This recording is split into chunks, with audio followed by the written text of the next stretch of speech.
Hey, folks, welcome back to Chris Wyatt Reports. Well, there's one way to get attention if you're seeking attention in this world, and that's to be someone who hustles in a race. We see this far too often from political leftists.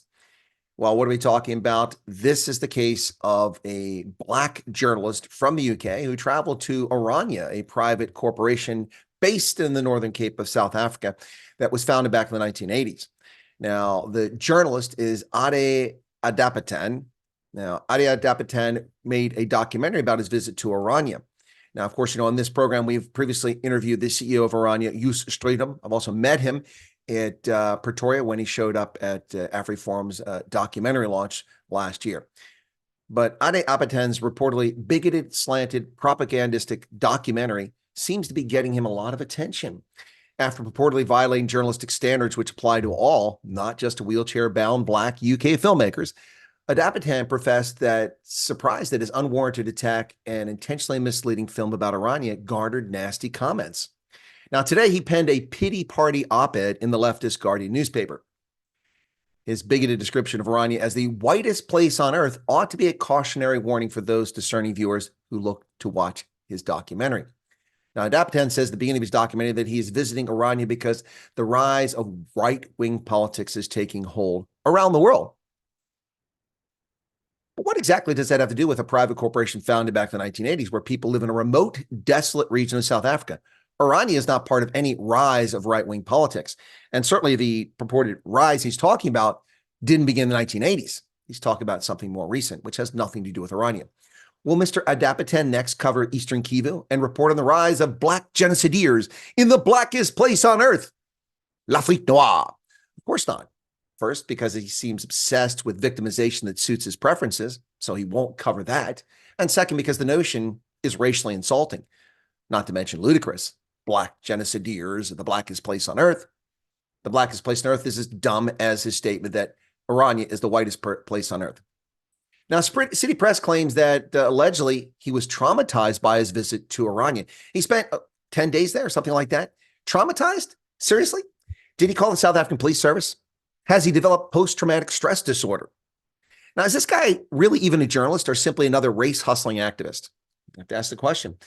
Journalists are often killed in war zones, putting their life on the line. But Mr. Ade is traumatized after being welcomed into a remote community of people whom he purportedly misled about his intent to cover service delivery, delving instead into the cesspool of race hustling. In his Guardian op-ed, Adapatan states, "My style of filmmaking is to go into every issue, asking the question why, in as many different ways as I can. Hopefully, I bring the viewers with me and we learn together. But I realize my method leaves me vulnerable and open to attack." Here comes the pity party. "This is par for the course for anyone in the public eye." True. But let's be honest. If you're a Black journalist, the level of abuse you can expect to receive on social media is horrific. Add disability to the mix, and it turns into a mindless anger fest. So all of the people complaining about his coverage did so because they're racist, because he's Black, not because he misled people or he made an intentionally race hustling documentary meant to bifurcate and divide South Africans and advance his race agenda. No, it's not because of that. It's because he's Black and in a wheelchair. Now, he says it wasn't easy to be there in Orania, to be honest, but we wanted to stay and fulfill what we had set out to do and not lose access on day one. Well, why would you lose access unless you're misleading people? You're granted access. Journalists go there all the time. Gate McKenzie from the Patriotic Alliance famously was there recently and spoke to the leaders of Orania and to residents there. Many Black South Africans have been there. So stop the lies. Why was it not easy to be in Orania? There's no crime, functioning electricity, roads that aren't potholed, water that comes out of the taps. Do people of faith really frighten you, Ade? Is that what it's all about? Now, he says, "I know so many Black people in the UK are tired of talking about racism, not because they think it doesn't exist, but because it feels so embedded in society and progress is so slow. But this is exactly the reason why we have to keep pushing for change in whatever way we can." Well, one way you can deal with this is to start with your own bigotry and preconceived notions. Racism, as if racism only happens to Black people. That alone is a false assertion by Mr. Ade. Now, to be fair, he makes several claims of vile insults purportedly hurled against him on social media, though it's not clear where such things were posted. Presumably, he's talking about posting on Twitter, which he says he doesn't really go too much anymore. Ad hominem attacks against him are unjustified and add nothing to the debate. His skin pigmentation and wheelchair-bound condition are not fair game for commentary. However, his questionable conduct is fair game. But like so many others, Ade pulls out the pity party towel, claiming he's attacked because he's black and in a wheelchair. The reality is his journalism leaves much to be desired, not his skin color. In his documentary, he says, to me, they, the Iranians, look like racists, but I'll put aside my preconceived notions to see if separatism can ever be justified. Really? Set aside your preconceived notions? That's not really a believable statement given the conduct that you had and the documentary that you produced.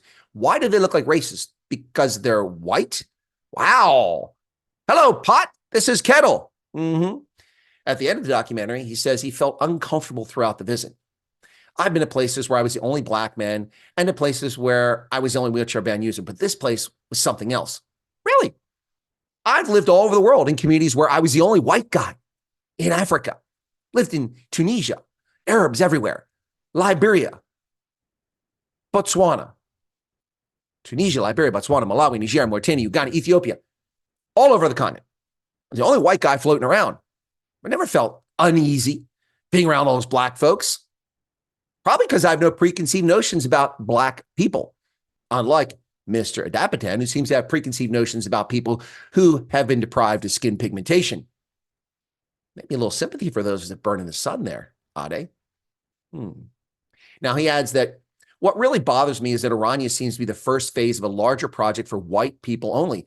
All over the world, there are right-leaning groups who hope that this is successful. Really? Where? Which groups? Please name them. He doesn't share that.